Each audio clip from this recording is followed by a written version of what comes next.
Muito boa tarde a todos. Obrigada por estarem connosco.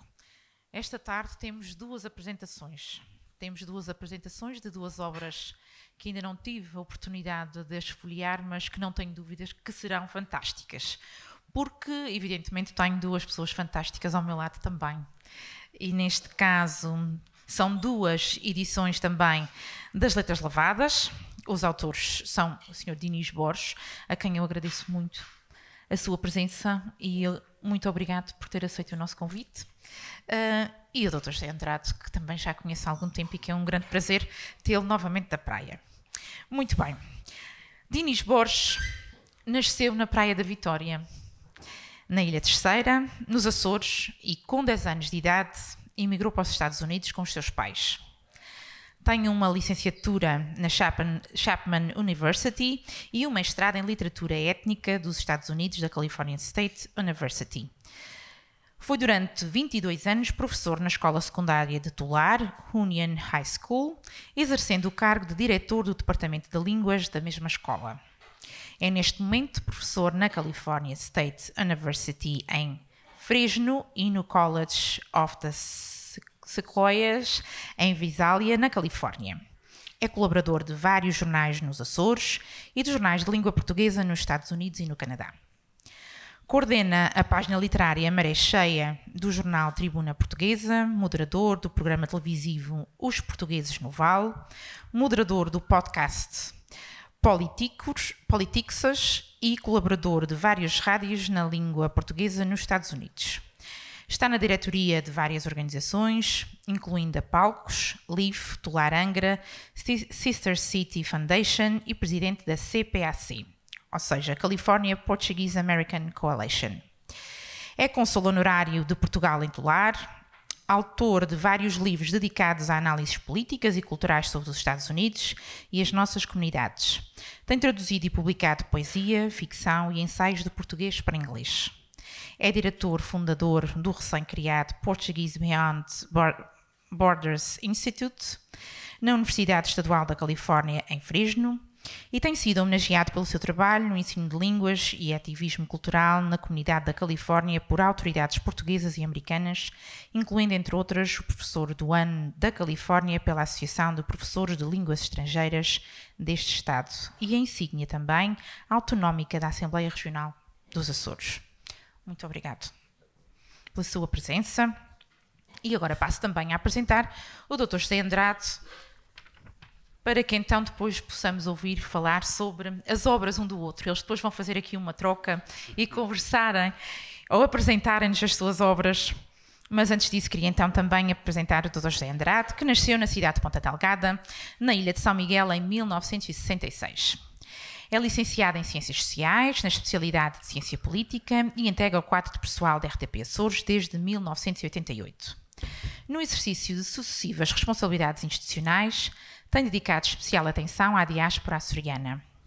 Enquanto assessor do Presidente do Governo Regional dos Açores, participou no encerramento das comemorações dos 250 anos da colonização açoriana do sul do Brasil, nas cidades de Florianópolis e Porto Alegre, em 1996. Enquanto chefe de gabinete da presidência da Câmara Municipal de Ponta Delgada, o vereador da Cultura e Ação Social organizou os processos de germinação da cidade de Ponta Delgada com Florianópolis, Santa Catarina, e Newport, em Rhode Island, em 2003, e em Kauai, no Havaí, em 2018, e iniciou o processo de construção da réplica monumental das portas da cidade de Ponta Delgada, em Fall River, Massachusetts. Isto no ano 2004. Como presidente da Comissão Municipal de Toponímia de Ponta Delgada, propôs os topónimos locais, Rua Cidade de Fall River, em 1998, Rua Cidade de São Leandro, em 2000, Rua Cidade de Newport, em 2003, Rua Cidade de Toronto, em 2003 também, Rua Cidade de Florianópolis, em 2003, Rua Cidade de Porto Alegre, em 2003, e Alameda das Comunidades Açorianas, em 2008. Enquanto deputado da Assembleia Legislativa da Região Autónoma dos Açores, acompanhou os assuntos parlamentares das comunidades açorianas, a par da cultura e da comunicação social, e participou nas Assembleias Gerais do Conselho Mundial das Casas dos Açores, realizadas em Hilmar, na Califórnia, em 2014, em Montreal, no Quebec, em 2015 e Flores e Corvo, nos Açores, em 2016. Durante este período, visitou todas as casas dos Açores existentes em Portugal, nos Estados Unidos da América, Canadá, Brasil e Uruguai por iniciativa própria e às expensas pessoais, de custos contatos, e resultou a publicação do livro dos Açores no Mundo, com o prefácio do Presidente da República, Marcelo Rebelo de Sousa. É membro correspondente do Instituto Histórico e Geográfico de Santa Catarina, no Brasil, e sócio, agora suspenso, da Associação dos Imigrantes Açorianos. Foi distinguido com a Sala Dr. José Maria de Medeiros Andrade, na Casa dos Açores, no Estado do Espírito Santo, no Brasil, em 2022. Com o título de cidadão honorário do município de Viana, no Estado do Espírito Santo, no Brasil, em 2022. Com o troféu Portugalidade no Jornal da Audiência, em 2021.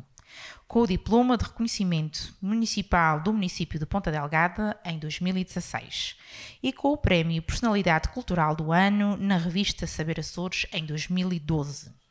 Exerce as funções de Diretor Regional das Comunidades no 13º Governo da Região Autónoma dos Açores, desde 24 de dezembro de 2020. Eu não disse que eram duas figuras fantásticas com um currículo destes? Muito bem. Passo então a palavra ao Dr. José Andrade para que possa falar-nos aqui da obra do nosso conterrâneo Dinis Borges. Muito obrigado. Boa tarde a todos. Permitam-me uma saudação especial à Senhora Presidente da Câmara Municipal da Praia da Vitória, ilustre e estimada amiga doutora Vânia Ferreira, agradecendo o honroso convite para participar mais uma vez no Outono Vivo. Eu sou um confesso apaixonado por livros e, portanto, um profundo admirador desta iniciativa. Agora que estamos praticamente a terminar a edição de 2023, já estão de parabéns pelo sucesso, a Senhora Presidente da Câmara, desde logo, mas também uma vasta equipa, Paula Sousa, Tânia Santos, o Carlos Lima, entre outros, estão todos de parabéns. O Outono Vivo é, de facto, um acontecimento marcante, incontornável, inevitável na vida cultural da Terceira, dos Açores e, eu diria, até de Portugal. Desta vez, tenho a honra e o gosto de participar nesta conversa da diáspora a pretexto de 2 livros. E tenho a honra porque terei o gosto de apresentar o livro mais recente do meu estimado amigo Dr. Dinis Borges, que aqui nos convoca com esta coletânea de poesia. Ele hoje está a jogar em casa. Nasceu aqui na Praia da Vitória. É verdade que é um homem do mundo, tem a sua vida dividida entre a América e a Europa, anda constantemente entre a Califórnia e os Açores, mas esta oportunidade de poder apresentar o seu último livro na sua terra natal terá certamente para ele, como tem para nós, um significado especial. Antes de falar do livro, falarei do autor, e antes de falar do autor, falarei da sua terra de adoção, porque ele, sendo, embora um praiense de alma e coração, emigrou exatamente há 50 anos para a Califórnia. Essas Califórnias perdidas de abundância, como diria Pedro da Silveira. A Califórnia, como certamente saberão, é a comunidade estadual mais representativa da diáspora açoriana. De acordo com o recenseamento mais recente dos Estados Unidos da América, residem atualmente nesse importante e grande estado da costa oeste da América do Norte 350 mil portugueses e lusodescendentes. E estima-se que entre 90% a 95% desses portugueses sejam açorianos ou açordescendentes. O que significa que na Califórnia, nos Estados Unidos, na América do Norte em geral, Portugal escreve-se com a palavra Açores. É na Califórnia que nós vamos encontrar a nossa maior comunidade açoriana de dimensão estadual, especialmente proveniente das 5 ilhas do Grupo Central, da Terceira, Graciosa, São Jorge, Pico, Faial, também das Flores e do Corvo. Os micaelenses e os marienses é que ficaram mais concentrados na costa leste dos Estados Unidos, na grande área da Nova Inglaterra, sobretudo nos estados de Massachusetts e de Rhode Island. Mas na Califórnia, mercê dessa presença significativa da comunidade açoriana, nós encontramos marcas identitárias absolutamente representativas da nossa cultura popular. As bandas filarmónicas, os grupos folclóricos, as danças de carnaval, as festas do Espírito Santo. É na Califórnia que vamos encontrar alguns dos açorianos mais bem-sucedidos do ponto de vista económico, designadamente ligados a setores tão importantes como a agricultura e a pecuária. É na Califórnia que encontraremos os 3 únicos congressistas federais dos Estados Unidos de ascendência açoriana. E é na Califórnia que encontramos Dinis Borges. Ele é, para mim, um dos imigrantes mais ativos e proativos na dinamização comunitária e na valorização identitária da nossa cultura, designadamente através das tecnologias de comunicação, das redes sociais, da comunicação social. Vale a pena repetir aqui, sem ser exaustivo, alguns traços mais marcantes da sua biografia, complementando até, e porventura, em alguns casos, repetindo as informações que a senhora Presidente da Câmara aqui deixou, só para termos a ideia da vida e da obra absolutamente determinante para essa construção de uma ponte sólida entre a Califórnia e os Açores, que ele tem vindo a protagonizar desde há 50 anos a esta parte. E, portanto, quando agora lança o seu último livro na sua terra natal, eu sinto-me na obrigação de consciência que cumpro com gosto de lhe deixar aqui uma sentida palavra de merecida homenagem pelo trabalho que tem feito. Já se disse que nasceu na cidade de Nemésio, que emigrou há 50 anos, com 10 anos de idade, para os Estados Unidos, que é licenciado em Ciências Sociais e é mestre em Ciências Humanas. Foi professor do ensino secundário em Tulare e agora é investigador e professor da Universidade Estadual da Califórnia, em Fresno, onde fundou e dirige o Portuguese Behind Borders Institute, que é, apesar de recente, uma instituição absolutamente marcante na dinamização cultural do estado da Califórnia em geral e, em particular, do Vale de São Joaquim. Aqui, em Fresno, ele lidera e dinamiza, por exemplo, o Azorian Diaspora Center, a Bruma Publications e a revista de artes e letras Filamentos, entre outras iniciativas. Ele foi presidente da Associação de Professores de Português dos Estados Unidos e do Canadá e também cônsul honorário de Portugal em Tulare. É, de facto, presidente da CPAC, California Portuguese American Coalition, e é coordenador da ADMA, Azorian Diaspora Media Alliance. E, portanto, nessas várias frentes de trabalho tem vindo a desenvolver uma missão absolutamente indispensável e concreta e consequente para o estreitamento das relações entre a Califórnia e os Açores, que são, aliás, desde há 20 anos, autoproclamadas como Estados-irmãos, o Estado da Califórnia e a região autónoma dos Açores. E tem havido, aliás, um movimento muito interessante, muito importante, de dinamização cultural entre cidades irmãs. É também na Califórnia, por exemplo, que vamos encontrar duas cidades lideradas por 2 imigrantes da Ilha Terceira, que foram mayors, creio que de Artesia e de Gilroy. E, portanto, cá está, essa ligação Califórnia-Açores não é alheio o contributo indispensável que o professor Dinis Borges tem vindo a prestar. Ele é autor e tradutor de vários livros de análise política e cultural da diáspora açoriana no mundo americano e colabora com diferentes jornais da Califórnia e de Massachusetts, da Terceira e de São Miguel. Foi condecorado merecidamente com a insígnia autonómica de reconhecimento da região autónoma dos Açores e com a medalha de mérito do governo português. Foi também distinguido como professor do ano de línguas estrangeiras na Califórnia em 2017, na única vez em que este galardão anual foi atribuído a um professor de língua portuguesa.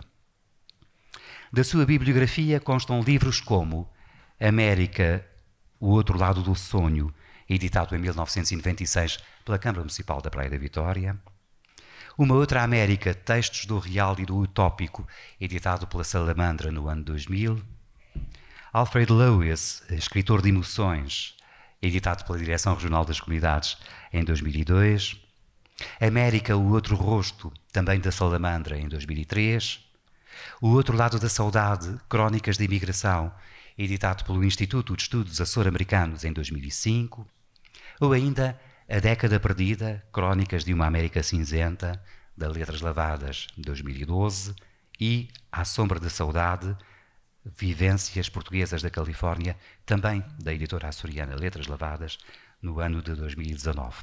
Além disso, tem traduzido e publicado poesia, ficção narrativa e ensaios de português para inglês e vice-versa.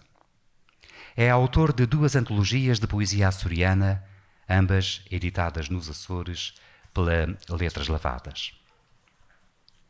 A primeira destas 2 poesias, antologias de poesia, foi editada em 2004 e reeditada em 2022. Trouxe até aqui comigo para vos mostrar, aliás está à venda na Feira do Livro.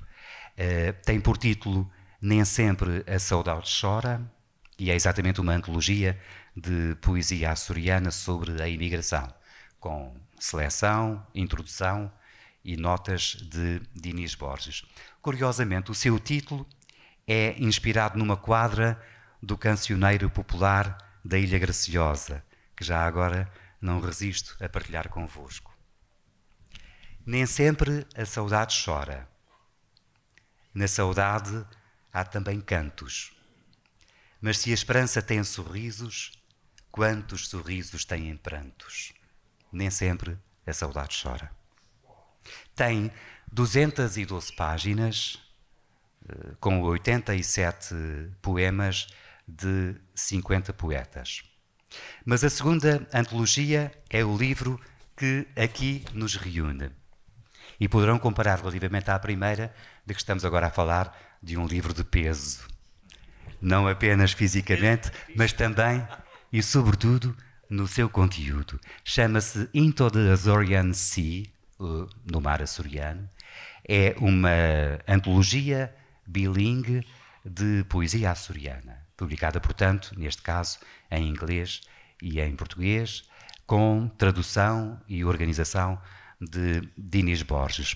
É uma iniciativa da Brudma Publications, que é o projeto editorial do Instituto Português Além Fronteiras da Universidade do Estado da Califórnia, em Fresno. Desta vez, o novo livro, de 2023, tem 490 páginas, com 200 poemas em português e 200 traduções em inglês. São 103 autores. Curiosamente, 23 dos quais nascidos aqui na Ilha Terceira. Designadamente, Álamo Oliveira, Alexandre Borges, Carla Félix, Carlos Enes, Carlos Ornelas, Eduardo Ferraz da Rosa, Emanuel Félix, Ivo Machado, Joana Félix, José Álvaro Afonso, J.H. Borges Martins e J.H. Santos Barros, João Afonso, Luís Filipe Borges, Maduro Dias, Marcolino Candeias, Maria das Dores Beirão, Maria Luísa Ribeiro, Norberto Ávila, Rui Duarte Rodrigues, Rui Machado, Vasco Pereira da Costa e Vitorino Nemésio.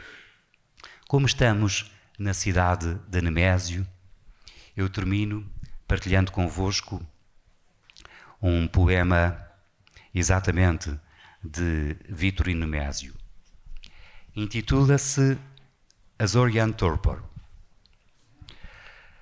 Onde a vaga retumba eram as obras do porto. Roldanas, guinchos, cais, pedras esverdeadas, e na areia da draga, ao sol, um peixe morto, que vê passar na praia as damas enjoadas. A cidade, esqueci. Um poeta é sempre absorto. De mais a mais, talvez paragens abandonadas. O que é certo é que entrei um dia naquele porto em que as próprias marés parecem arrestadas. Porque há mais leve luz que se embebe na barra, embacia os perfis dos cais e dos navios em frente à linha do horizonte que se perde. E um desconsolo, um não partir, paira nos pios das gaivotas sem céu que o vento empluma e agarra, estilhaçando o arrisco mar de vidro verde. Vitorino Nemésio, o nosso Nemésio da Praia da Vitória. O que vem, aliás, demonstrar que este é um livro que vale a pena ter. É um livro que vale a pena ler. Eu até diria, é um livro que vale a pena viver, porque a poesia é para sentir. E neste caso, mercê de uma seleção tão representativa da poesia açoriana, este livro inquieta a consciência e aconchega o coração. Muito obrigado por o ter feito. E parabéns, Dinis Borges.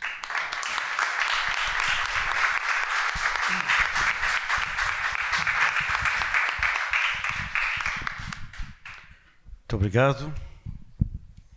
Eu, aliás, depois desta apresentação não deveria dizer nada, porque foi tão bem feita que deveríamos terminar a sessão. Mas cabe-me, obviamente, apresentar o livro, fazer aquilo. Aliás, trocamos mensagens e ele relembrou-me uma coisa que meu pai me falava muitas vezes, a famosa rábula que numa freguesia havia, portanto, os dois compadres, e que um compadre disse, não sei se ao outro, ao meu compadre, nesta freguesia só há dois homens bons. Um é o meu compadre. E o meu compadre, diga-me quem é o outro. E, portanto, é a mesma coisa. Portanto, nós vamos fazer aqui isso. Ele falou bem do meu livro, agora tenho que falar bem do livro dele. Não sei. Não, na realidade, muito obrigado, Dr. José Andrade. Eu conheço já há muitos anos. Não só, portanto, do seu trabalho aqui, agora na Direção Regional das Comunidades, mas, sobretudo, o seu trabalho no jornalismo, o seu trabalho nas artes, o seu trabalho na cultura. Eu queria agradecer, obviamente, à Sra. Presidente da Câmara, a Dra. Vânia Ferreira, pelo convite. Muito obrigado. Na realidade, foi em 1997 que eu aqui vim lançar um livro, o meu primeiro livro, que nem pensava em escrever livros, já escrevia para os jornais há muitos anos e nem pensava, portanto, que ia publicar um livro. Entretanto, recebo uma chamada telefónica da minha amiga Teresa Quadros, que me diz, portanto, o Sr. Presidente da Câmara gostaria de publicar as tuas crónicas.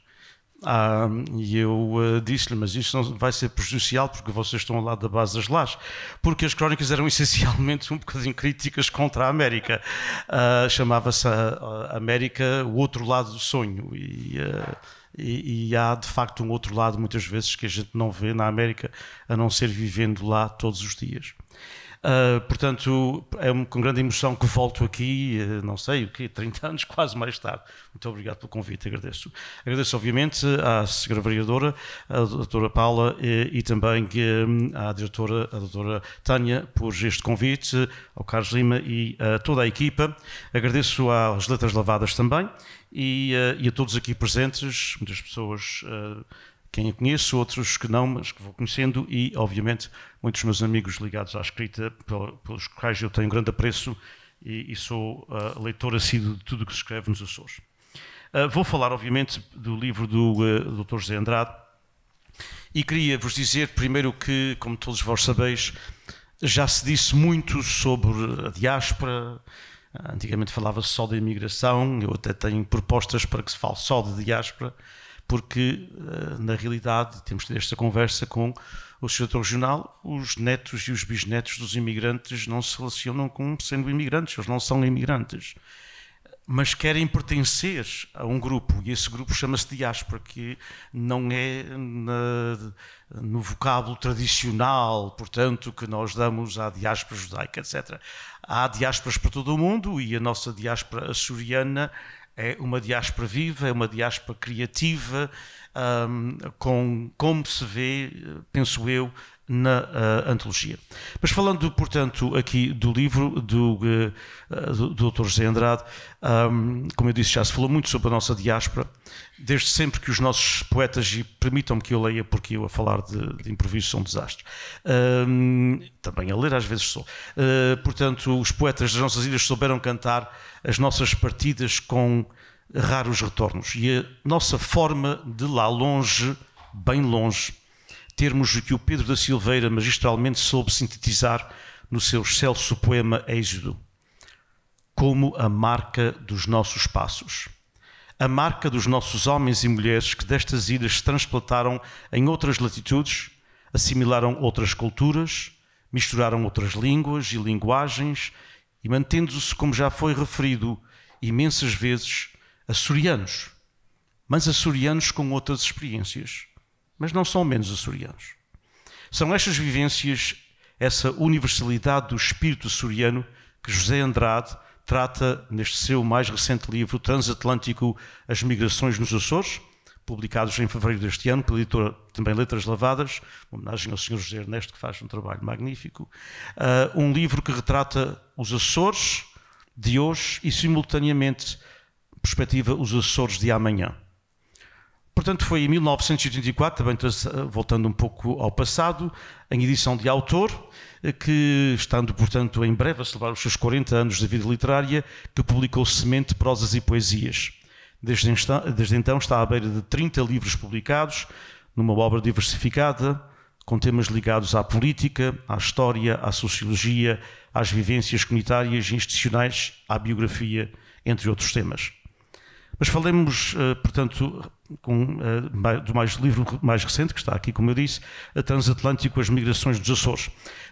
É um conjunto de 50 textos, como diretor regional das comunidades, que ele apresentou em 2 anos. São textos, essencialmente, de 2021 e 2022, alguns ainda feitos em tempos de pandemia e com eventos realizados via digital. Aliás, o autor, como diretor regional das comunidades, soube muito bem compreender que a era digital está para ficar e tem-lhe permitido estar em muitos lugares da nossa diáspora, até nos mais distantes e menos conhecidos, com o propósito, como está escrito na capa, de que este é um livro sobre, e cito, a consciência e o orgulho de sermos um arquipélago transatlântico que projeta identidade no mundo e que abraça continentes nas ilhas. Fim de citação.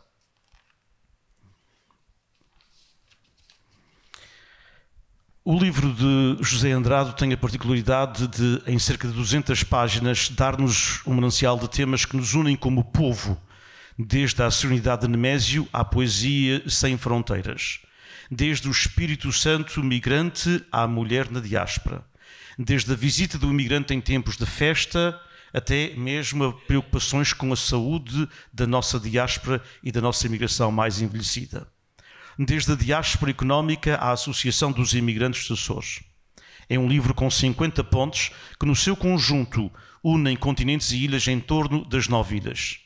Mais do que textos circunstanciais, tão habituados que estamos esses, de facto, cada texto tem uma história e traz-nos a história do povo que somos, independentemente onde estivermos. Utilizo como exemplo o texto denominado Comunicar é Preciso, que foi apresentado na formação da ADMA, Azores Diaspora Media Alliance, na costa leste dos Estados Unidos, em outubro de 2022. Mais do que uma apologia a uma aliança necessária, esse texto é um documento histórico e importante sobre a comunicação social nos Açores e na diáspora. Uma resenha que, em poucas palavras, traça a vitalidade da rádio, da televisão e dos jornais, em formatos tradicionais ou alternativos, para a democracia, para a cultura, para a identidade de um povo, dentro e fora das suas fronteiras terrestres. Comunicar é preciso, é apenas um entre mais de 4 dezenas de textos que celebram a nossa realidade baseada na nossa história. Há ainda uma passagem por comunidades que nem sempre são conhecidas e por lugares que nem sempre aparecem nos roteiros da nossa diáspora, mas onde lá estamos e onde, como em toda a parte, marcamos presença, assim o escreveu Pedro da Silveira, e permitam-me esta breve citação. A essa terra que não era tua, desta força dos teus braços, deste o teu suor, o teu engenho, por essa terra que não era tua, deste generoso o teu sangue e deste-lhe, ó semente de mundos, os teus filhos. E são esses filhos e essas filhas que Pedro da Silveira escreveu, que também têm presença neste livro de José Andrade. O autor está consciente que a diáspora é cada vez mais o espaço composto pelas segundas, terceiras e sucessivas gerações. Daí que em vários textos, como o que é dedicado à Belis Azórica da nossa colega Taga Express, existem algumas alusões à necessidade da tradução literária, de se levar as vozes dos Açores, não só as de ontem, mas também as de hoje, às novas gerações.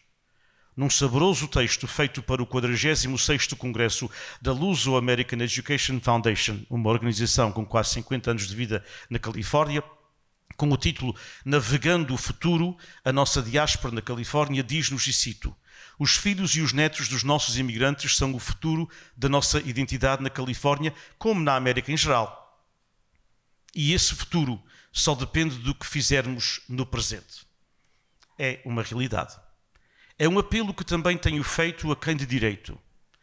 Todos sabemos que estamos num momento crucial e até mesmo urgente para que, como José Andrade escreveu, e cito de novo, convencer os nossos jovens de que podem ser ao mesmo tempo e com dupla vantagem plenos americanos e orgulhosos Açores-descendentes. Fim de citação. Esse é o nosso desafio. This is our time, como dizia Barack Obama. Essa tem de ser a nossa missão.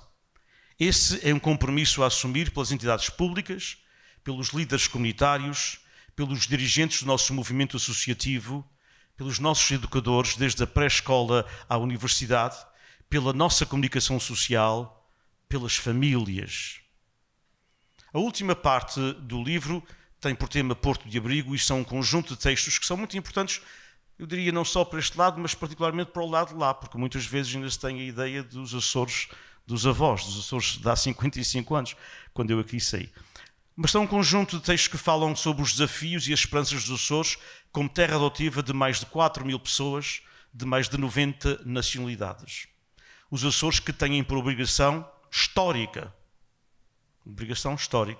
saberem receber e compreenderem as dificuldades da integração e os choques culturais. Não fôssemos nós um povo como primos na América.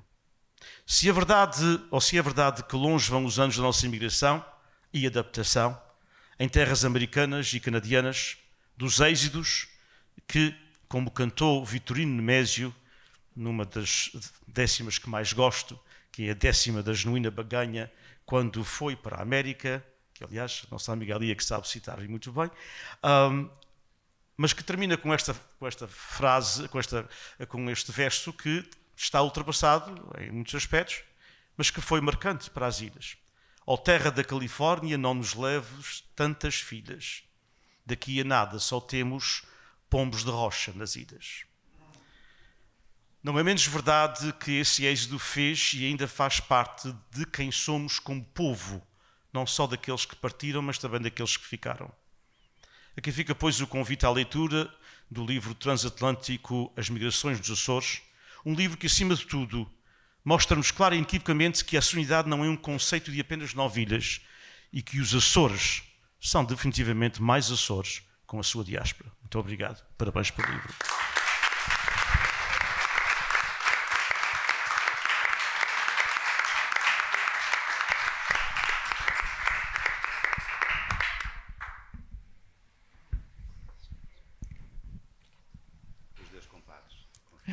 Muito bem, dois compadres. Muito bem. À semelhança do que temos feito noutros momentos, eu deixaria aberto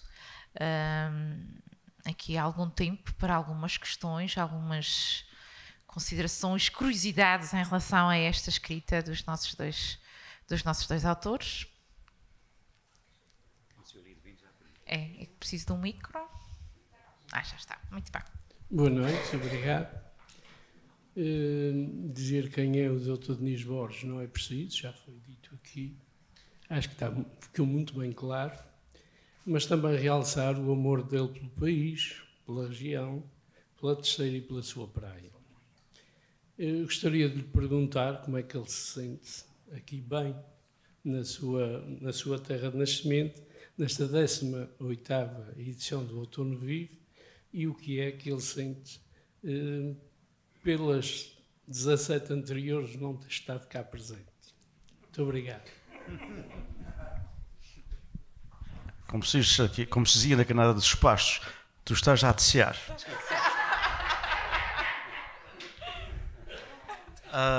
Portanto, é assim, as coisas são o que são, e eu sinto-me feliz por estar no 18º. Águas passadas são o que são e agradeço o convite. Obviamente, se tivesse sido convidado noutra altura também teria vindo. Tenho de facto um amor especial pela minha terra, toda a gente tem. Eu saí com 10 anos e portanto, eu não posso falar muito disto que eu começo a ficar emocionado. Isto é um bocadinho a idade, não é? Chega-se aos 65 e começamos, portanto, com outros sentimentos. Mas na realidade, a minha terra sempre foi muito importante para mim. Apesar de eu hoje ter muitos dos meus colegas, a vasta maioria que nem fala português. Portanto, foram para lá com 9, 10 anos e já não falam português. Porque o seu mundo foi o mundo americano. O meu mundo foi o mundo americano até um certo sentido. Eu tive a felicidade dos meus pais voltarem aqui 4 anos depois da imigração e de eu passar os melhores 6 meses da minha vida, que foi, portanto, antigamente vinha-se de férias não era por um mês, era por 6 meses, e, portanto, meu pai veio cumprir uma promessa do Espírito Santo, que lhe pesava na consciência porque não quis vender um único pedaço de terra para a passagem para ir para os Estados Unidos, para a passagem para 4 pessoas, minha mãe, ele, meu irmão e eu. Então teve que pedir dinheiro, portanto, emprestado, assim, a um particular, com aqueles juros altíssimos, para pagar.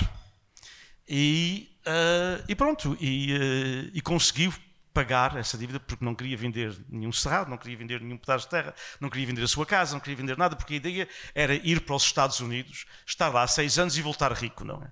Portanto, porque isto tinha acontecido com o sogro, com o meu avô, conhecido como Manuel Charuto do Cabo da Praia, e meu avô, portanto, era um homem que foi, portanto, pobre para os Estados Unidos no princípio do século XX, e lá ficou 18 anos e pronto, construiu um bom pé de meia, voltou, comprou casa, comprou muita terra, comprou vinha, e meu pai tinha mais ou menos esse sonho, só que a América era um bocadinho diferente em 1968 do que era em 1910 ou 11.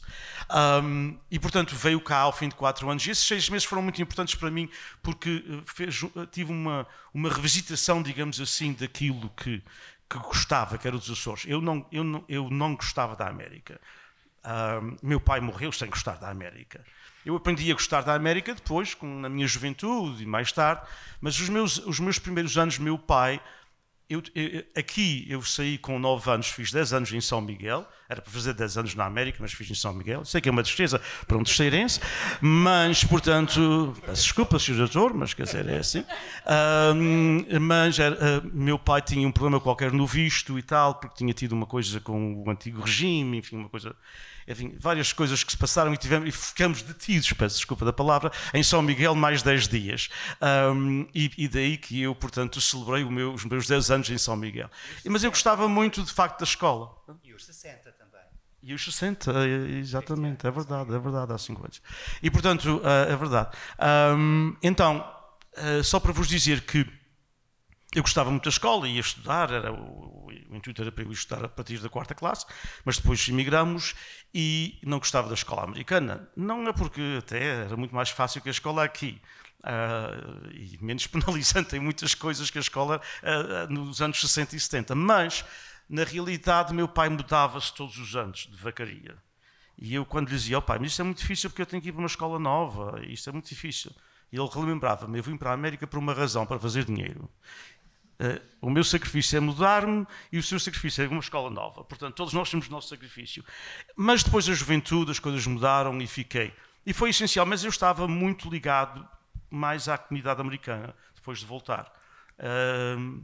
E nunca estive muito ligado à comunidade portuguesa. Foi, na realidade, um jovem que fazia um programa de rádio e que veio aqui à terceira e que me convidou para fazer o programa de rádio, enquanto eu nunca tinha feito rádio na minha vida, eu tinha 18 anos e fui fazer. E depois aquele bicho da rádio entrou, terei cursos de comunicação social, etc. E foi essa a minha ligação. Quanto a... Eu, apesar de não viver cá, ainda hoje disse ao Sidónio Betancourt, numa conversa com ele, eu gosto de ter saudades. As pessoas acham que a saudade pesa, eu gosto de ter saudades.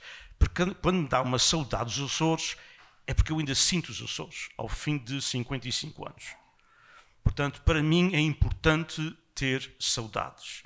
É importante ter esta ligação a uma terra que eu saí muito, muito jovem e, portanto, tenho alguma utopia também pela idade que saí, mas quero continuar a trabalhar, agora na universidade já há um par de anos, para, na realidade, tentar haver uma maior aproximação entre os Açores, mas em particular entre a Praia da Vitória e aquilo que faço lá, se puder ser útil de alguma forma. Quanto à outra parte da pergunta, sim, é sempre motivo de voltar. Os outros 17 anos, pois, olha, foram o que foram, mas tenho de facto esta gratidão eterna para com o Presidente da Câmara, o José Fernando, porque se não fosse ele, talvez nunca mais tivesse... Não teria publicado, não tinha interesse nenhum em publicar. Estava no jornalismo e estava muito feliz a escrever as tolices que escrevo de vez em quando e, portanto, não tinha. Foi, de facto, a partir dessa oferta, de publicar esse livro, que, um ano mais tarde, o Bruno da Ponte, um grande herói nosso açoriano, me convidou para começar a publicar através da Salamandra, e aí depois as coisas mudaram muito. Mas, na realidade, a Praia da Vitória estará sempre comigo, e, na realidade, eu acho que os Açores, e por isso que o livro do José Andrade é importante em vários aspectos, incluindo nesse, os Açores têm muito a ganhar com a diáspora e eu penso que a gente ainda não soube chegar lá. E não é uma crítica a ninguém, e é a todos, já agora, incluindo a mim próprio.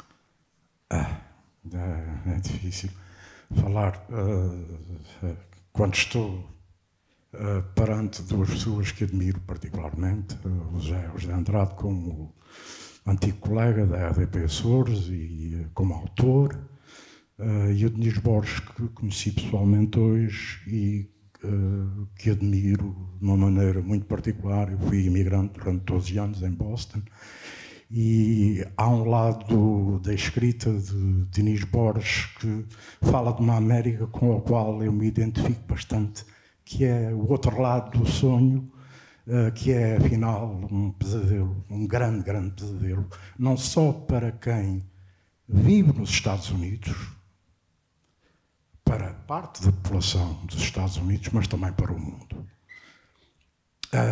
Eu gostaria, se me permitem, de partilhar, como tributo aos dois, um poema do meu livrinho Letras de Canções e Outros Poemas, que tem a ver com a diáspora e se chama A Gente dos Açores. A gente dos Açores descobre-se imigrante e num delírio de esperança da rocha atlântica parte à aventura como quem acredita no futuro mais que no presente. A gente dos Açores faz-se ao mar em busca de ser a promessa dos que foram antes. E a viagem é ponte, une a ilha-mãe às terras do além. A gente dos Açores aprende a viver no mundo viajante. Desculpem, estou a tremer.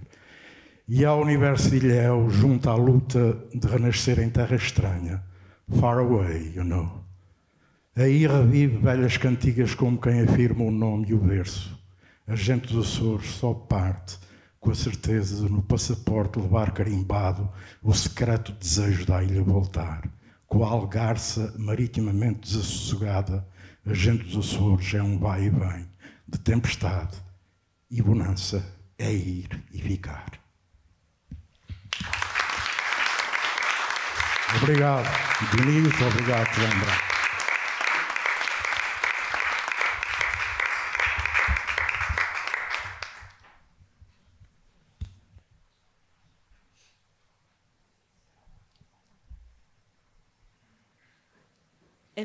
A minha intervenção prende-se com como é que um menino que sai da terceira com 10 anos, depois o pai tem de mudar anualmente de trabalho, qual é o percurso dessa criança que o faz chegar academicamente a um professor universitário?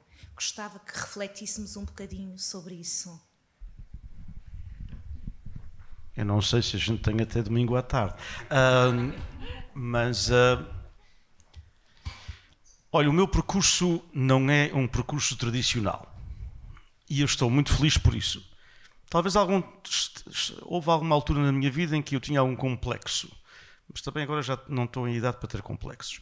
E, portanto, ou seja, eu com 14 anos tive que abandonar a escola. Com quase 15, aliás. Porque trabalhava já na ordenha das vacas com o meu pai. Eu comecei a trabalhar com o meu pai com 12. E era muito difícil, eu já tinha feito 15. Era muito difícil ir ordenhar vacas das 3 da manhã até às 6h30, chegar a casa, tomar duche, mudar de roupa, ir para a escola das 8 às 4h30 e depois ir trabalhar das 4h30 às 8 da noite. Todos os dias, como dizia a minha avó, que Nosso Senhor deita no mundo. E, portanto, era muito difícil. Na altura, meu pai tinha um dia de folga por mês, não era por semana. Um dia de folga por mês. Portanto, quando se falou há pouco, quando o nosso amigo António falava do povo dos Açores e da imigração e do outro lado do sonho, o sonho era difícil. As pessoas... E muitas vezes havia exploração de outros açorianos que eram já de segunda e terceira geração. Portanto, eles é que eram os donos da pescaria. Aliás, a única discriminação que eu vivi nos Estados Unidos não foi de americanos, foi de um Açor descendente. Estava eu, com 11 anos, a jogar futebol. Eu era péssimo em futebol. E, portanto, mas gostava. E estávamos a jogar futebol e um moço disse-me assim, tu não podes jogar connosco. E eu disse, mas porquê? Tu não és dos nossos. E eu disse, mas porquê? E ele disse-me, porque tu não és português. E eu disse, claro que sou, eu estou aqui há 2 anos. E ele disse, não, you're a Portuguese, que era o termo depreciativo de português. E eu disse, Portuguese. E eu disse, Portuguese. Aliás, há o célebre Joe Portuguese, não é bem disso. E alguns escritores americanos, de quem eu gosto muito, mas não gosto tanto quando eles falam do Joe Portuguese como o Steinbeck e outros. Mas a realidade é que ele disse-me, não, o meu pai é dono da vacaria e o teu pai ordenha as vacas. Eu sou português e tu és português. E, portanto, foi a única vez que eu tivesse alguma discriminação da América. E, portanto, por isso que as pessoas viravam. O meu percurso foi ordenhei vacas, fui para a comunicação social, Fiz algumas cadeiras universitárias, depois casei muito novo, tinha 20 anos, a minha mulher também tinha 20 anos, ainda estamos casados, ao fim destes anos todos, agora já quase temos que aturar um ao outro, mas, portanto, já lá vão 40 e tal, e acontece que eu sempre quis ser professor, mas a circunstância da vida não permitiram. E, portanto, eu estava na comunicação social, fundei uma estação de rádio, utopicamente, fundei uma estação de rádio em língua portuguesa na cidade onde vivia, chamava-se Rádio Clube Comunidade, e 24 horas por dia, em 1980, tinha 22 anos, a primeira estação de rádio em língua portuguesa era chamada Rádio Caixa, porque era literalmente uma caixa, era portanto uma outra onda da frequência modulada. E as pessoas tinham que comprar um caixotezito que só se ouvia a nossa estação. É uma espécie de rádio cabo mais tarde, não é? E utopicamente pensava que toda a gente queria aquilo. Ao fim de 3 anos vendi, e foi nessa altura que quis mudar de facto o ensino. Porque não só perdi uma tonelada de dinheiro, mas também era extremamente frustrante. Entretanto, não me retirou da comunicação social. Em 89 comecei outra, já com outros sócios, e essa sim teve algum sucesso, e tive nos jornais, etc. E depois voltei à escola. Voltei, portanto, a fazer comunicação social, a trabalhar. Voltei, portanto, à universidade, fiz o meu curso em 3 anos e meio. E a última coisa que eu queria ser era professor de língua portuguesa, eu queria ser professor de ciências políticas, portanto, que era o meu mundo. E porque quando eu estava no meu último ano, depois de abandonar a escola, aliás, eu voltei à escola noturna, não abandonei totalmente, abandonei a escola tradicional e fiz a minha secundária na escola noturna. E então, quando eu estava na escola, perguntaram-me, a outra vez discriminatória, que recebi alguma discriminação. Ou seja, os chamados conselheiros académicos das escolas secundárias, tradicionalmente no primeiro ano da escola secundária, fazem-nos a pergunta o que é que nós queremos ser, o que é que queres ser, quando saís da escola, vais para um curso universitário, blá blá, etc, etc. E eu disse-lhe, eu queria ser professor. E ele disse-me, mas tu és português? Porque, na realidade, em 1974, 72, 73, haviam poucos portugueses a lecionar nas escolas americanas. E eu disse... haviam alguns que eram já de segunda e terceira geração, mas não se identificavam muito. Eu disse, sim, eu vim dos Açores já há 5 anos. E ele disse, tu já falas muito bem inglês e tal, e apresentas-te bem, deverias ser vendedor de fardos de erva para as vacas. Eu disse, pelo menos não tenho que ordenhar vaca já agora, portanto vendo a erva, tudo bom, não é? Mas pronto, tive esses contratempos que não me levaram num campo tradicional. Voltar à escola, voltar à universidade, como fiz o curso já nos altos 20, com os meus filhos, tinha 2 rapazes já na escola também. A minha mulher foi uma heroína nesse aspecto. Eu trabalhava imenso, mas concluí e depois... apareceu a oportunidade. Eu estava a terminar o curso, estava a fazer a parte das metodologias e uma professora de língua portuguesa da escola telefonou-me, professora do meu filho, já na altura, e disse-me, então, o Steven diz-me que tu vais lecionar. E eu disse, sim, é o que eu quero fazer. Vais abandonar a comunicação social? Vou. E diz ela, então, vais ser professor de português? Disse, não, nem pensar, ciências políticas. E diz ela, não, tens que ser professor de português, eu vou-me aposentar para o ano. Eu disse, mas eu ainda não quero, eu quero fazer mais, quero começar o mestrado e tal, e depois então. E eu depois não lhe pude dizer que não. Ela aguentou mais 1 ano para eu ir para o cargo dela. Isso não se faz a muita gente. E, portanto, eu tive esse apoio de algumas pessoas na comunidade, muito, muito generosas. Uma senhora brasileira. A minha ida para a escola secundária foi de facto muito interessante, porque tínhamos 6 candidatos, eu era um dos 6, e perguntaram-me, porque a comunidade não tem ainda, infelizmente, olha-se muito, isto é português do Brasil, ou isto é brasileiro, e querem que os filhos aprendam o português continental, o português da Europa. Então, o diretor da escola pergunta-me, que tipo de português é que tu vais ensinar? Eu topei, felizmente topei, e disse, o português da terceira. É isso mesmo que a gente quer, porque era tudo terceira ensinar. É isso mesmo que a gente quer. Portanto, sim senhor, vou ensinar o português da terceira. E ao princípio isso aqui quase como, portanto, em termos de brincadeira. Mas ele respondeu muito a sério. É isso mesmo que a gente quer. E acho que foi por essa razão que consegui. E depois tive um percurso sempre ligado às artes e às letras. Tive uma coisa que foi muito importante durante 12 anos, que teve o apoio da Câmara Municipal da Praia também, do Governo Regional, do Instituto Camões, alguns, da FLAD, que foi um simpósio chamado Filamentos de Herança Atlântica, entre 1990 e 2002. E, portanto, foi um acontecimento marcante que levou muitos escritores açorianos à Califórnia.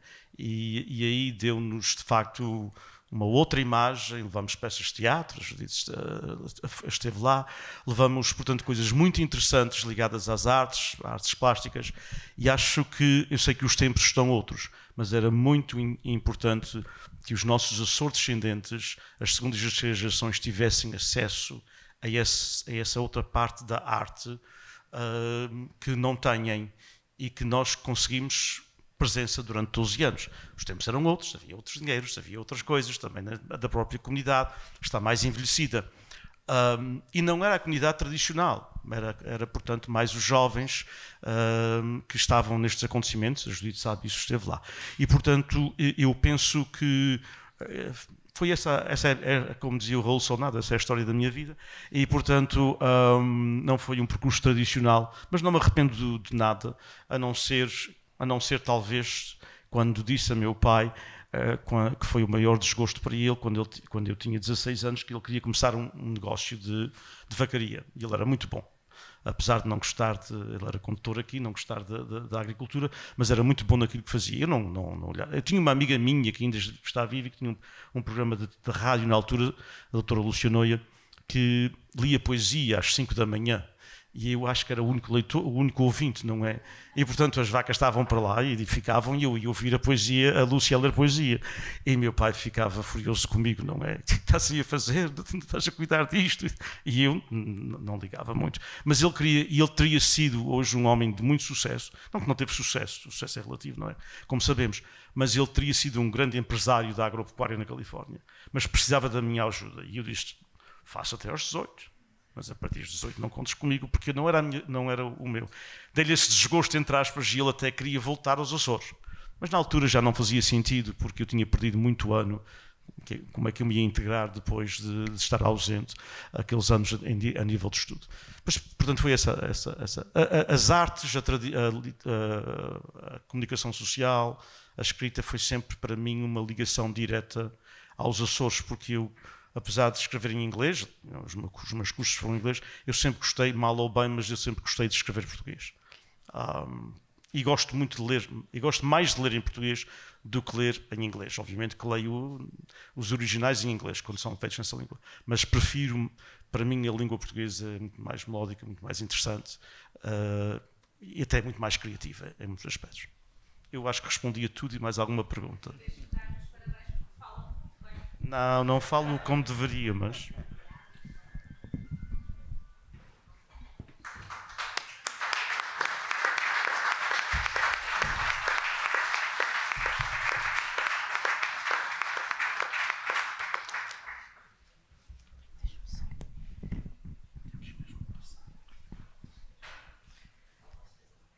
Claro que sim, acho que ainda há mais uma questão. É mesmo só a última. Se calhar, de repente, pode haver mais. Nós temos assistido vários imigrantes a traduzir obras portuguesas para estrangeiro. Não sei se será pelaquela preocupação de deixar um legado às gerações futuras, portanto, à tal diáspora que falava das gerações futuras, os filhos, os netos, que já não encaixam tanto nos imigrantes, mas mais na diáspora. E o seu livro é uma prova disso, e temos assistido a traduções do Jorge de Sena, de Vitorino Nemésio. Não sei se mesmo o Dr. José Andrade se tem assistido. Será que a literatura própria, o transcrever, o traduzir, é uma forma de aproximação entre as comunidades, de não deixar ou de perpetuar aquilo que de alguma forma também é nosso e de trazer um bocadinho dessas comunidades até nós? Podem responder os dois. Olhe, se me permite, eu aproveito para responder com uma pergunta ao Dinis Borges, que tem exatamente a ver com a questão importante que aqui colocou. Tem a ver com a poesia, que é o objeto central do livro de Dinis Borges que estamos aqui a apresentar. Nós não fazemos poesia, pelo menos no meu caso, não fazemos boa poesia, mas gostamos muito de poesia e até estamos comprometidos com a poesia. Olhe, depois da manhã vamos trocar esta praia por outra praia. Vamos os dois à praia de Cabo Verde participar de um encontro internacional de poesia da Macaronésia, que reúne autores dos Açores, Madeira, Canárias e Cabo Verde, onde, aliás, o Dinis Borges, creio que vai apresentar um livro de uma autora cabo-verdiana, muito conceituada, organizadora, aliás, deste encontro da Macaronésia, Vera Pina Duarte, que ele próprio acabou de traduzir e de editar. E eu acho que a questão é exatamente essa. A tradução é muito importante, eu acho que é, aliás, determinante em todos os casos, mas traduzir poesia, traduzir neste caso 200 poemas de português para inglês, obriga certamente a ir muito mais além, a entrar porventura na alma do poeta. E a questão da pergunta que eu junto à da Tânia Santos é essa. Para traduzir poesia é preciso também ter alma de poeta?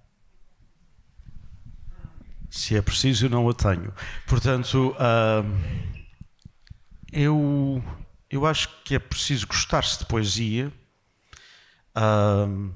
Eu acho que é preciso conhecer-se as duas línguas.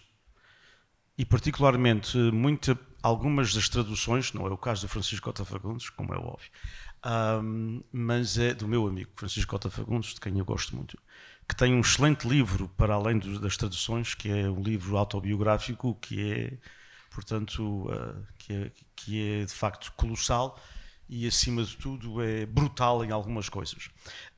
Brutal no sentido de que ele foi muito honesto consigo próprio e com a família e com a literatura.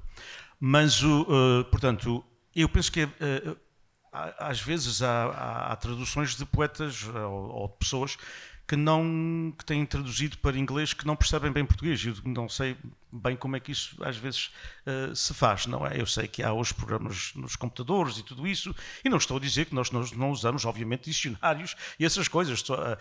Usamos toda a ferramenta possível e imaginária numa tradução. O que eu tenho por hábito, quando traduzo bem ou mal um poema, é tentar que a mensagem passe para aquela cultura, entender o que o poeta da outra cultura estava a dizer. E às vezes tem que se trocar palavras e às vezes tem que ser o tal traidor que se fala, não é? Que aliás, a Natália Correia dizia que não havia tradução, havia reinterpretação. E talvez ela tenha razão. Portanto, é uma forma de... Agora, eu não sou poeta, nem eu tenho algumas coisas que escrevi que aliás, já as queimei, porque algum dia alguém podia descobrir aquilo e aquilo é tão mau, portanto, que já as queimei. Mas que fiz na minha juventude e tal. Mas, entretanto, eu penso que é essencial a segunda parte, e a parte também da pergunta da Tânia, chegar às novas gerações com os Açores de hoje. Quando se fala dos Açores de hoje, e quer na literatura, quer, portanto, até mesmo nas outras formas das artes, muitas vezes, um dos meus alunos, eu tenho um curso que dou em inglês, na universidade, que se chama Azores Culture and Literature. E, portanto, nós fazemos todas as leituras em inglês. Lemos, portanto, por exemplo, uns excertos do Vitorino, do Mau Tempo. Lemos, por exemplo... este livro, obviamente, foi-lhes dado. E uma das razões que a gente está a fazer não é por ego pessoal, embora toda a gente tenha o seu ego, não é? Mas é porque estes livros são necessários, porque se nós queremos ter um curso em inglês e se não temos a literatura em inglês, não podemos dar o curso. Neste momento há muitos cursos de literatura, de cultura geral, digamos assim, da lusofonia, mas não há nada da Vera Duarte, por isso que o senhor disse muito bem, por isso que quer dizer, como é que há cursos de literatura da lusofonia nos Estados Unidos e não estão a dar a Vera Duarte? Estão a dar alguns que têm sido traduzidos por firmas conhecidas do mundo americano, da Random House, etc., de poetas já falecidos, mas a Vera não está traduzida. E, portanto, eu penso que a tradução é importante para se chegar às novas gerações, mas também para os cursos universitários e cursos da secundária. Este livro, neste momento, está a ser usado por 4 secundárias. Portanto, que estão a utilizar o livro para, na realidade, dar um bocadinho da poesia nas 2 línguas para aqueles que estão a aprender a língua portuguesa. Portanto, é essencial a tradução, é essencial. Depois, há um outro problema que nós temos, e que eu não estou aqui em confessionário, mas quero confessá-lo e partilhar convosco, que é a distribuição. As editoras universitárias, para além das Harvards e das Yales, têm na América uma péssima distribuição, incluindo a minha. Portanto, esta é a realidade. Nós estamos a contatar algumas livrarias locais e estamos a mandar para encomenda. O nosso departamento tem uma senhora que só trata das encomendas dos livros, mas na realidade nós este ano, com este livro, publicamos 5 livros, que foi um número recorde, que não sei se posso fazer para onde, posso esticar o orçamento para tanto, depende dos preços do Sr. G. Ernesto, mas na realidade foram tantos como o programa de estudos arménios, que na Universidade onde eu trabalho é o maior nos Estados Unidos, porque a Arménia tem uma grande comunidade no centro da Califórnia. E existe há 25 anos e tem um endowment, não sei se conhecem a palavra é, portanto, é uma base de fundos que lhes permite utilizar os juros desses fundos. Portanto, aliás, é por isso que um aluno vai para a Harvard ou para a Yale e não paga hoje. Se qualquer aluno, independentemente da sua condição financeira, for aceito nos Estados Unidos pela Harvard ou pela Yale, o endowment que eles têm em todos os anos produz o suficiente para pagar à universidade, para pagar, portanto, as propinas dos alunos, etc.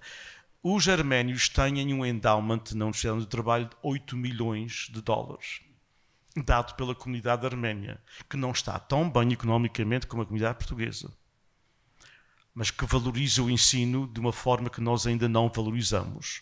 E, portanto, 8 milhões de dólares, que lhes rende 4% por ano, garantido através da Bolsa de Nova Iorque, e, portanto, eles têm 320 mil dólares para o seu programa, para publicação de livros, para programas. Eu tenho 22 mil. Faz uma diferençazinha. E com 22 mil, e eles com 300... Eu consegui publicar 5 livros e fazer muitas atividades, porque ando a pedir aos meus amigos, portanto, aos Nunes Costa Santos e outros que me façam, portanto, debates e que participem gratuitamente em algumas coisas, enquanto que eles têm um fundo diferente.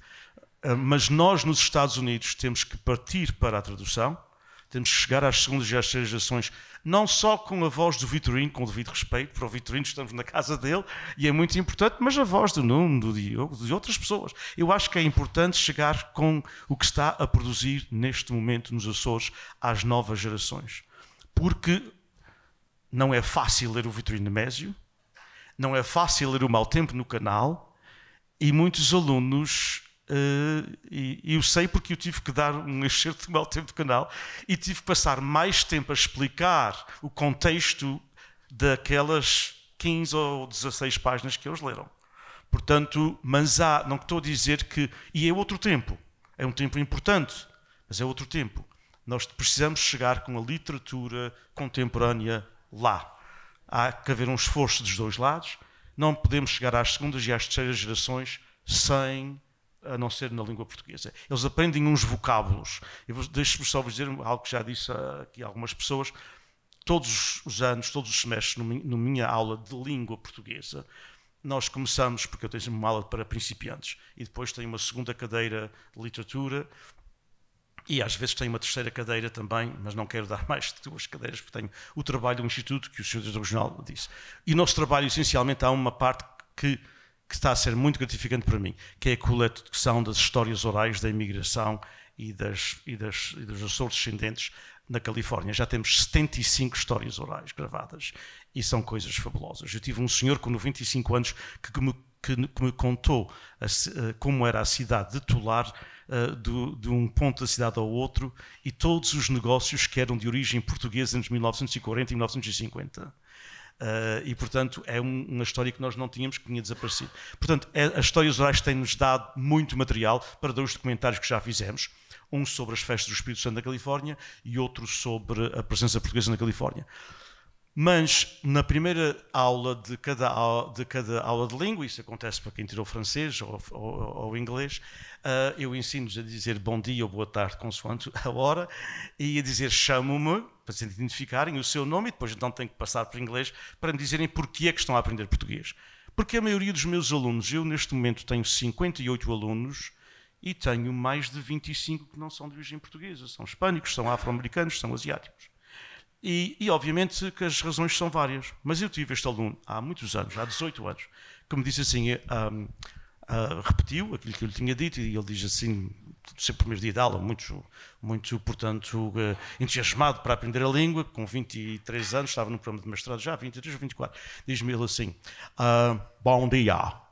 Chamo-me, portanto eles não conseguem dizer chamo-me, leva muito tempo, chamo-me John Garabowski, and I'm taking Portuguese because I'm Portuguese. I'm an Azorian. My vó velhinha was from São Jorge. Que é o termo que se usava para a bisavó, como vocês sabem, não é? E portanto, quando ele me disse isso, disse, claro. Na realidade, ali o grupo central que eu conheço razoavelmente bem, estamos cheios de Garabowskis. Quer dizer, cada freguesia tem um Garabowski ou 2. E eu percebi a ironia e disse, não. O meu pai é polaco. Pelo lado do meu pai, a família é toda polaca e sueca. Pelo lado da minha mãe, é que a minha avó velhinha veio de São Jorge e casou com um indígena americano. E, portanto, eu sou 25% português. E não sou português, eu sou açoriano. E isso é que me fez, de facto, pensar. Quer dizer, quantos Garabowskis há por aí que nós não estamos a chegar a eles porque a língua é uma barreira. E não podemos ficar com a língua como barreira. Não podemos ser completamente utópicos e dizer todos os moços de origem portuguesa vão aprender português. Não vão. Não vão, até mesmo aqueles que aprenderam em criança, perdem-no. É o caso de 2 filhos, eu não preciso ir muito longe, está na minha família. Os meus 2 filhos foram para a escola primária com 5 anos, aqui, não é? E nenhum nem o outro sabia falar inglês. Foram tal e qual como eu fui com 10. Porque nós fizemos um esforço, a minha mulher e eu, de só falarmos português com eles em casa. Aliás, a primeira vez, o meu filho mais velho tinha talvez 3 anos, a primeira vez que fomos a uma loja e ele me ouviu falar inglês, ele ficou a olhar para mim porque eu pensava que não sabia falar inglês. Porque eu falava sempre com ele em português. Ele ficou abismado. Ele olhou para mim muito surpreso porque era a língua que ele via, portanto, dos desenhos animados, dessas coisas, e pensava, e ele sabia muito pouco. Mas para além de ser a primeira língua deles, eles hoje estão com 40 anos e, portanto, ele o outro dia disse-me, pai, isto é uma chatice, eu tenho que pensar para falar português, porque já não falam na sua vida profissional. Portanto, e para ler, portanto, eles leem, ambos são tenho este gosto de ter 2 leitores na minha família, e eles leem muito, mas leem em inglês, eles já leram, portanto, tudo que eles apanham, entre aspas, que é traduzido, eles têm lido mais autores continentais do que os açorianos, porque já leram o Lobo Antunes, porque já leram o Saramago, porque já leram os conceituados que estão todos traduzidos para inglês.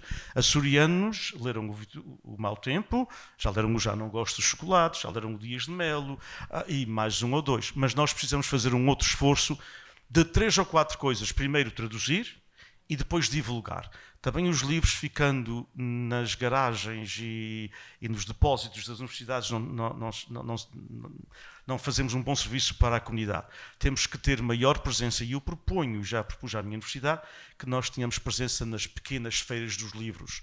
Não podemos estar na Feira do Livro de Los Angeles, onde vão 2,5 milhões de pessoas, mas talvez possamos estar na Feira do Livro de Orange County, onde vai 100 mil pessoas, que já é muita gente. Não é? Ou na Feira do Livro de Mantica, uma pequena cidade no norte do Vale de São Joaquim, onde o ano passado tiveram 70 e tal mil pessoas na Feira do Livro. Portanto, podemos talvez estar presente nessas feiras regionais para depois darmos o salto para as feiras estaduais e nacionais. Mas se nós não dermos este salto...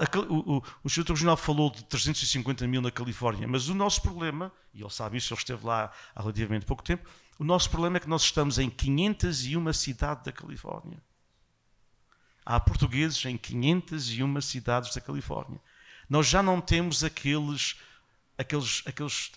guetos, que eu chamava guetos sociais tradicionais. Os portugueses todos estão em San Diego, Artesia, Chino, para quem conhece a geografia da Califórnia, Vale de São Joaquim, Tulare, Turlock, Sacramento um bocadinho e São José e a área da Bahia. Não, eles hoje estão em todas as cidades. Os meus 2 filhos não vivem em Tulare, um nem vive na Califórnia.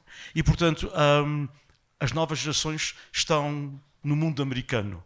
Nós temos que fazer com que os Açores, as artes dos Açores, cheguem ao mundo deles. Porque o mundo deles não é o mundo dos seus pais e dos seus avós. O mundo deles não é, com devido respeito, o mundo do folclore ou da banda. Isso também é importante. E eu propunha aqui já agora, vou desafiar aqui a Sra. Presidente, eu acho que as festas concelhias, em vez de terem o dia do imigrante, e não estou a dizer para não ter, mas tenham um dia da diáspora, pensando já nas segundas e nas terceiras gerações, e fazendo algo para eles. Porque a última coisa que eles querem é ver mais um bolo de leite, porque a gente já tem muitos na Califórnia. Portanto, com devido respeito para os bolos de leite, mas quer dizer, portanto, não quero ser aqui, não quero denegrir no trabalho de ninguém, tudo é cultura. Mas, na realidade, eles têm quase todos uma preparação. Eu, no primeiro ano que dei aulas na escola secundária, dos meus finalistas, tive 15 finalistas, 5 foram para a universidade. Isto há 30 e poucos anos. 5 foram para a universidade. O último ano que eu dei aulas na escola secundária tive 42 finalistas. E dos 42, 41 foram para a universidade e 1 foi para o Serviço Militar Americano. Portanto, isto é a diferença. Os nossos moços, todos hoje nos Estados Unidos, na Califórnia, têm cursos universitários. E o Sr. Diretor Regional esteve num encontro em que eles fizeram um grande esforço para falar português, todos segundas e terceiras gerações fizeram, e todos eles, com exceção de 1, licenciados. Todos eles, com exceção de 1, licenciados. E, portanto, a comunidade de hoje é uma comunidade diferente. E eu acho que as festas do Conselho deveriam, de todos os conselhos, não é só, obviamente, na minha terra natal, mas ficaria muito contente e muito prezado, à moda da terceira, se fosse, de facto, a praia a dar este passo. Algo que fosse mais virado para as novas gerações da diáspora. Porque eles estão aqui com os pais. Eles vão aos concertos e às músicas à noite, mas na questão mais popular, eu vi porque, graças à Vitec que foram portanto, apresentadas, vi as partes dedicadas à comunidade e eu olhava e dizia, meu Deus, eu estou com 65, mas a gente é toda mais velha do que eu. E, portanto, eu penso que temos que pensar, não é abandonar o imigrante, de forma alguma, mas é, na realidade, pensar que se queremos levar os Açores de hoje, tem que ser para as novas gerações e com as tradições. Muito obrigado, eu fui muito longo demais.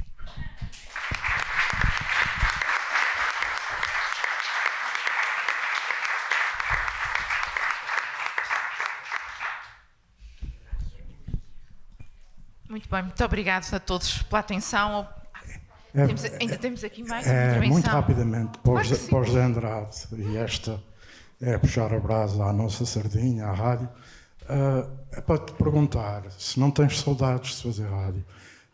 Há muitos anos atrás fizeste Espelho d'Água, que foi não só um retrato dos Açores, do mar que nos une e separa, mas também namoraste a diáspora, já nessa altura. muito antes de sonhares ser diretor regional das comunidades. Não tens saudades de fazer rádio? Tu que foste um radialista dos meus favoritos aqui nesta terra.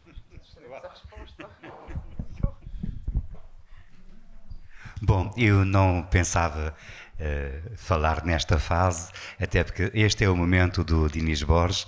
Estamos aqui com o livro dele, na terra dele, mas não posso deixar de responder muito rapidamente, embora a esta questão do meu amigo e colega António Sousa, desde logo retribuindo o elogio. Eu sou um fã do trabalho dele, ele marcou a rádio açoriana durante muitos e bons anos. Eu sou um homem da rádio que está emprestado à política institucional.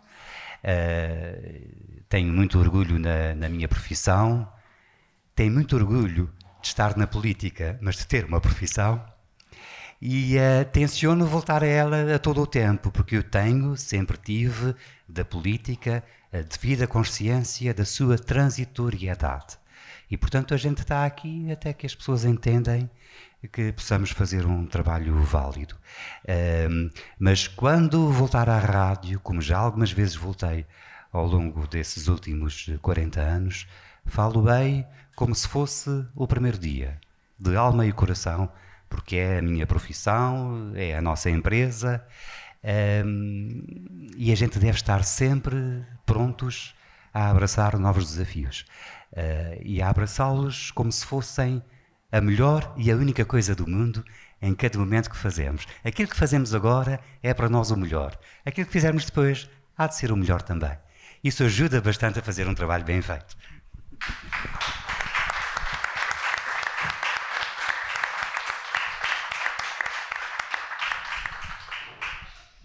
Muito bem, muito obrigado pelos contributos. Obrigado por esta partilha, essencialmente. Muito obrigado por ter aceito a estar na Praia da Vitória. Foi um gosto imenso poder proporcionar-lhe um momento assim, mas também ter-nos proporcionado a nós. Acho que foi muito, muito importante, e para nós fica esta referência de que agimos da forma correta, valorizando quem merece ser valorizado. E muito obrigado por levar sempre a praia consigo. Muito obrigada. E dizer-lhe também que o desafio ficou aceito. Portanto, já troquei ali um olhar com a senhora vereadora, está registado. Muito obrigado, Sr. Diretor Regional, mais uma vez pela sua presença, obrigado pelo apoio incondicional, muito obrigada a todos que partilharam connosco este momento. Espero que tenham gostado. Muito obrigada.